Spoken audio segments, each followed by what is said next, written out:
Maligayang pagbabalik sa Master Gray Recap. Ngayon ipapaliwanag ko ang mystery thriller film na pinamagatang Julia's Eyes. Nagsisimula ang pelikula nang makita natin ang isang bulag na babae na nagngangalang Sarah, na nakikipag-usap sa isang hindi nakikitang presensya.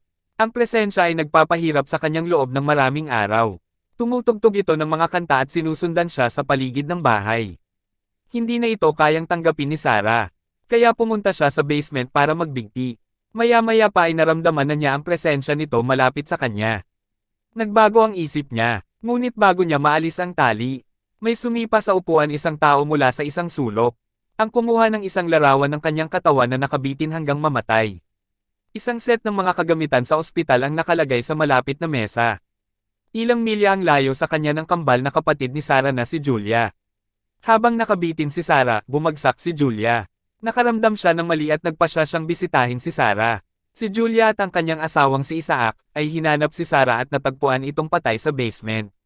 May parehong uri ng sakit sina Sarah at Julia na nagpulala sa kanilang paningin.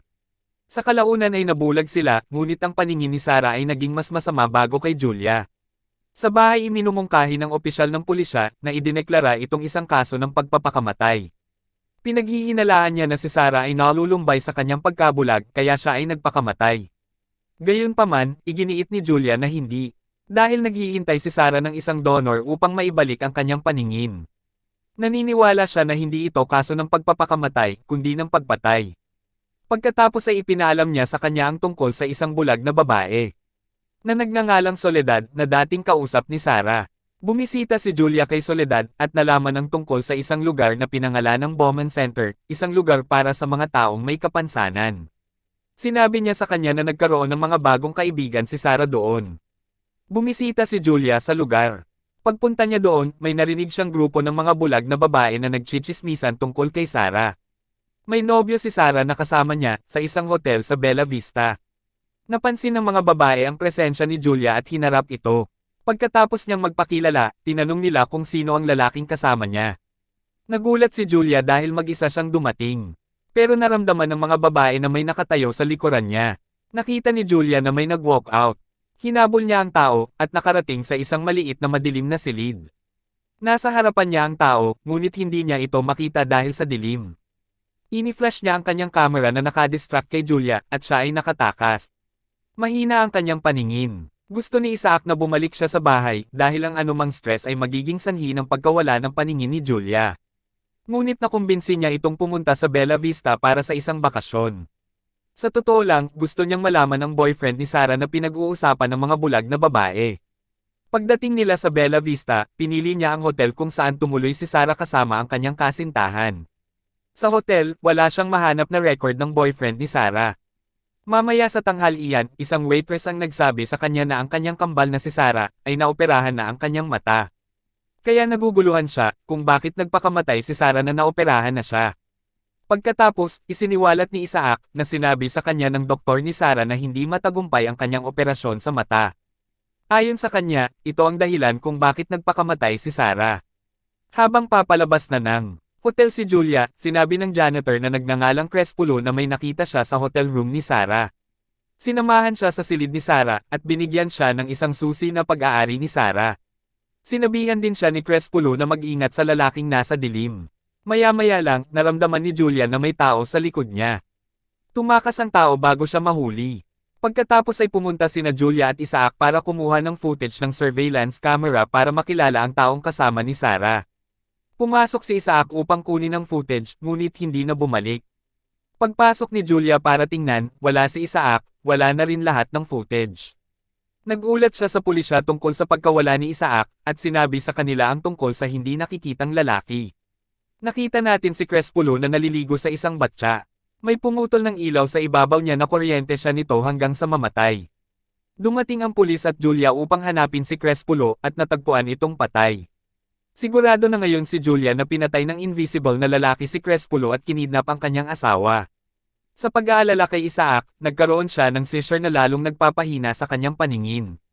Pumunta siya sa kanyang doktor, at nagsasabi sa kanya na wala pang isang buwan bago siya tuluyang mabulag. Nag-aayos siya ng operasyon sa transplant ng mata para sa kanya. Pagkaraan ng araw na iyon, bumalik siya sa bahay ni Soledad. Si Soledad ay may asawa at isang anak na lalaki na nagngangalang Angel. Iniwan siya ng kanyang asawa at inalagaan siya ni Angel sa loob ng 10 taon at isang araw bigla na lang siya iniwan ni Angel. Di nagtagal, nakita ng pulisya ang huling lokasyon ni Isaac na isang motel. Nahanap din nila ang wedding ring niya sa kwartong tinutuluyan niya. Habang nag-uusap ang inspector at si Julia sa motel, dumating ang isa pang opisyal na nagsasabing may tao sa bahay ni Julia. Bumalik ang dalawa. Pumunta si inspector upang mag-check sa isang silid nang makarinig si Julia ng ingay mula sa basement. Bumaba siya para tingnan, ngunit dahil sa kanyang paningin at sa dilim ng silid, wala siyang makita. Pinakiramdaman niya ang paligid ng kwarto at biglang may kumalabit sa kanya na lalaki. Sa takot, nagsimula siyang sumigaw para humingi ng tulong. Bumaba ang inspector, at sinubukan siyang pakalmayan. Biglang bumalik ang mga ilaw. Nakasabit sa kisame ang katawan ni Isaac. Siya ay nagpakamatay. Pero kahit bukas ang ilaw ay hindi nakikita ni Julia. Siya ay ganap na nabulag. Kinabukasan sa ospital, sinabi ng inspector kay Julia ang tungkol sa sulat ng pagpapakamatay ni Isaac. Nakipagrelasyon siya kay Sarah sa loob ng 6 na buwan bago ito namatay. Nagpakamatay siya dahil hindi na niya kayang magsinungaling kay Julia. Makalipas ang ilang araw, sumailalim sa operasyon si Julia. Kailangan niyang tumira ng may benda sa kanyang mga mata sa loob ng 1 linggo. Pagkatapos nito, malalaman natin kung naging matagumpay ang operasyon. Sa panahong ito, mananatili siya sa ilalim ng pangangasiwa sa bahay ng kanyang kambal. Ang ospital ay nagbibigay kay Julia ng isang caretaker na nagngangalang Ivan upang tulungan siya sa paligid ng bahay. Binigyan siya nito ng device na isasabit sa kanyang leeg para matawagan siya nito anumang oras na gusto niya. Nang gabing iyon, binangungot si Julia tungkol kay Isaac at Sarah na sinusubukang tanggalin ang kanyang benda. Nagising siya sa takot pagkatapos ay nakarinig siya ng mga yabag mula sa labas. Tinatawagan niya si Ivan gamit ang device. Sinabihan niya itong lumabas ng bahay. Nakatakas siya. Doon din, may kumuha ng susi na ibinigay sa kanya ni Crespolo. Ang mga pulis ay dumating sa sumunod na araw, ngunit wala silang nakitang anumang ebidensya ng pagsalakay. Magiliw na pinalitan ni Ivan ang benda ni Julia. Sa mga susunod na araw, inaalagaan niya ito ng husto. Nagpapalit ng benda. Nagluluto para sa kanya, nakikinig ng music kasama niya, at kung ano-ano pa. Ngunit sa lahat ng mga oras na iyon, hindi namin makita ang mukha ni Ivan. Sa ikatlong araw, hiniling ni Julia na manatili siya para sa kunting inuman. Mayroon silang pag-uusap tungkol kay Isaac, pagkatapos ay hinalikan siya nito. Nang gabing iyon, nagising si Julia sa isang bangungot. Habang inaabot niya ang kanyang singsing na pangkasal sa side table. Nakita natin ang isang set ng mga kagamitan sa ospital na katulad ng isa noong gabi ng pagkamatay ni Sarah. Sinubukan ng isang tao mula sa kanyang likuran na turukan siya ng gamot. Ito ang gumising sa kanya, at sa wakas ay nahawakan niya ang lalaki. Sa takot, tumakbo siya palabas ng bahay patungo sa kanyang kapitbahay, ang tahanan ni Blasco. Nakauwi na rin ang anak niyang si Leah. Pinapasok niya ito sa loob ngunit sinimulan niyang harassan si Julia. Hindi nagtagal, nagulat siya nang makita ang susi ni Sarah sa kanyang bahay. Dala niya ito. Siya ay tumakas mula sa kanyang bahay, at nagtago sa isang sulok na tinatawagan si Ivan para humingi ng tulong. Sa wakas, dumating si Ivan para iligtas siya. Takot na takot siyang pumasok sa sarili niyang bahay. Doon niya sinabi sa kanya na nakita niya ang susi ni Sarah sa tahanan ni Mr. Blasco. Hinala niya na si Blasco ang hindi nakikitang lalaki. Ilang sandali pa ay umalis si Ivan. Nang lapitan ni Leah si Julia, sinundan niya sila dito at pumasok sa bahay sa pamamagitan ng bintana. Sinabi ni Leah kay Julia na siya ang nagnakaw ng susi sa kanyang bahay at alam niya kung sino ang pumatay kay Sarah at Isaac. Ito ay ang hindi nakikitang tao.na si Ivan mismo. Ibinunyag ni Leah na dati siyang malapit kay Sarah at marami siyang alam tungkol sa hindi nakikitang lalaki. Hindi naniniwala si Julia ngunit pinilit ni Leah na mabuksan ng susi ang isa sa mga kandado ng bahay ni Ivan. Si Ivan ay nagtuturok ng droga kay Julia para mabulag siya, gaya ng ginawa niya kay Sarah. Sinabihan ni Leah si Julia na pumunta sa banyo, at manatili doon hanggang sa makahanap si Leah ng paraan para makatakas. Pagbalik ni Ivan, hiniling niya sa kanya na dalhin siya sa banyo. Pagkatapos ay binuksan niya ang kanyang bendahe, 4 na araw bago ang schedule. Sa kabutihang palad, matagumpay ang operasyon, at masaya siyang nabawi ang kanyang paningin. Mabilis siyang lumabas, at pumasok sa isa sa mga silid. Laking gulat niya nang makita ang maraming larawan nila ni Sarah sa dingding. Umalis si Julia sa silid upang hanapin si Leah, ngunit nakita niya ang kanyang katawan na nasaksak sa dingding, pinatay na siya ni Ivan.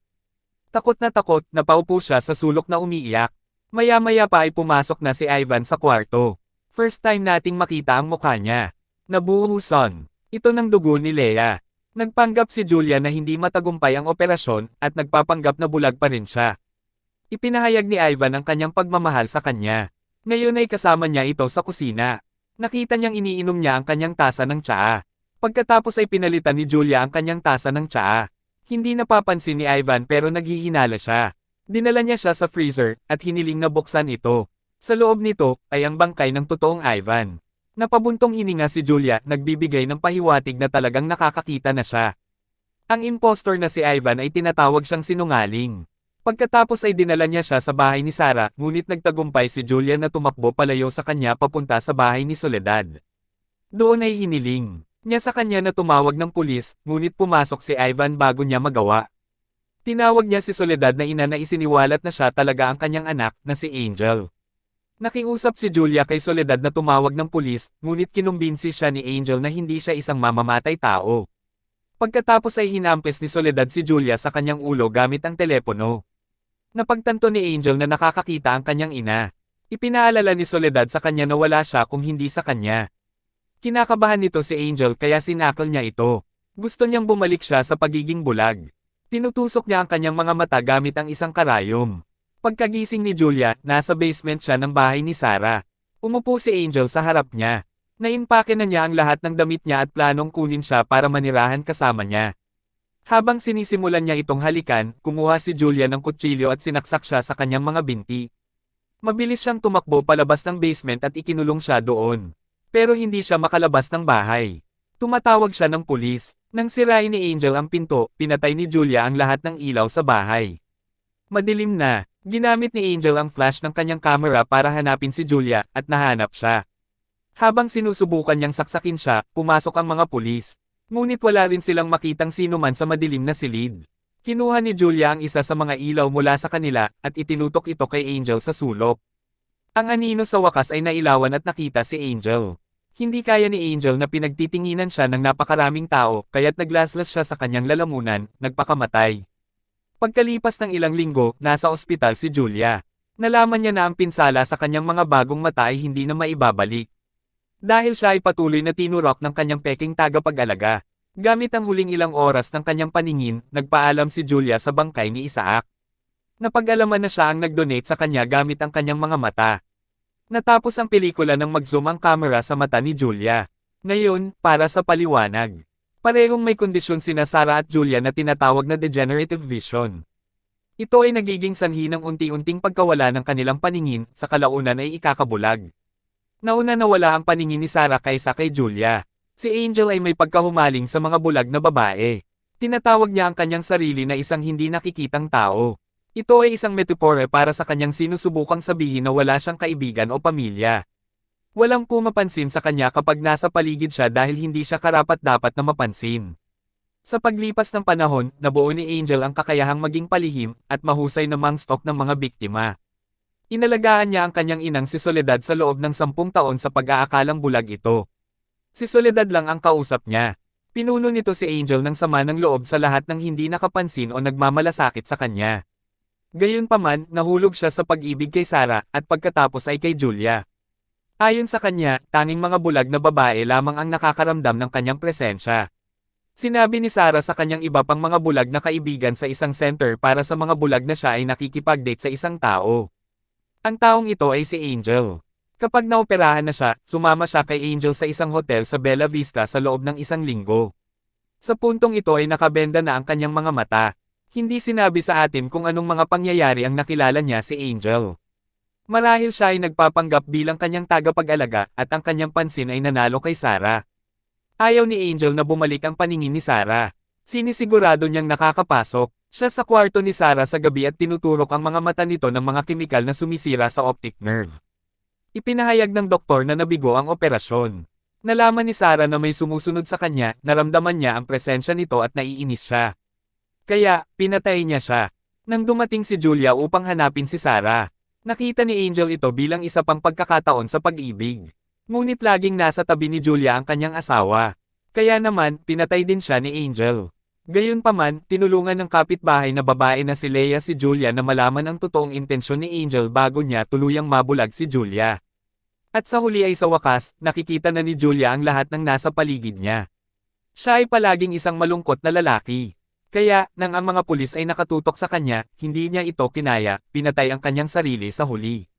Yan ang paliwanag ko sa pelikulang Julius Eyes. Mag-subscribe para sa higit pang mga video na tulad nito.